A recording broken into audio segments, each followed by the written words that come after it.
Do you know what neuroplasticity is? You're about to find out. Do you know why it can help you in your daily activities? Dr. Jan Burt of Boca Raton Regional Hospital is joining us today to tell us more about neuroplasticity.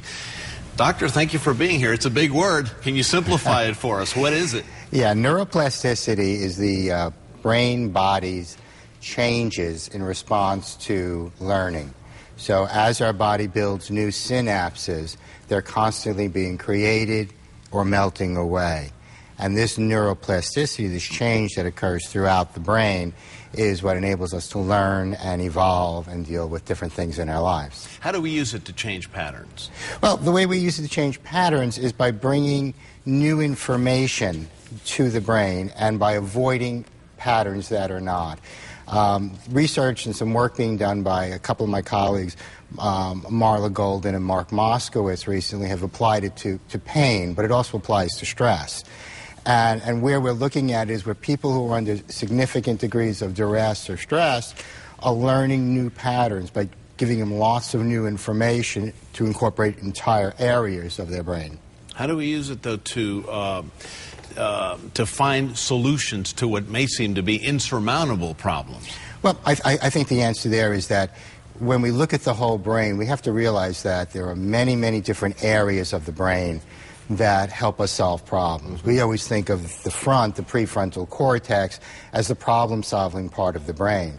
But the reality of it is, when we look at the concept of neuroplasticity and change and synapses, they occur throughout all parts of the brain. So we want to bring all those modalities together. We want to look at a part of the brain called the amygdala, where emotions are stored.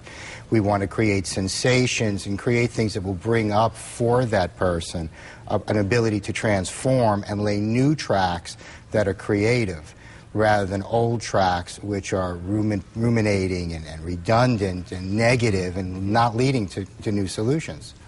How do we use it to reduce stress, fear, and emotional paralysis in some cases? Right.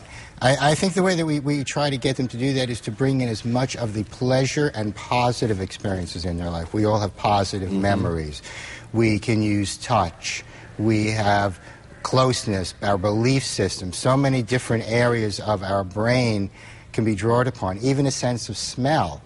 You know, think of a pleasant, beautiful smell.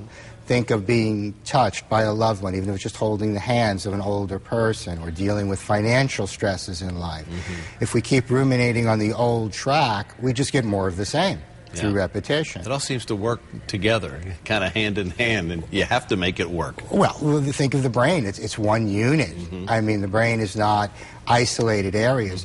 Everything integrates. So by using as many sensory modalities as possible, emotional factors as possible, we begin to break the old connections, which are there's only one solution to a problem, and we begin to create new creative solutions. Kind of like if I were to ask you to solve my problems, your brain is tracking differently than mine. Sure, right. You may come up with an answer that I can't. Well, if I can change my brain a little bit and use different parts of it, I might find solutions that I never thought of just through different life experiences. We're running out of time, but can we recapture the piece that we may have lost? Absolutely. Yeah. Absolutely. I think that we need to go back and look at our memories, where we've succeeded, where we have failed, where we have faced adversity, where we've overcome that adversity. It may be a childhood memory associated with the smell of grass, where we overcame a problem in sports.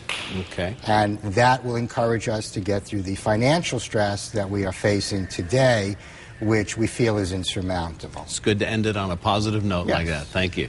Dr. Jan Burt for joining us today. And we'll be right back with more right after this.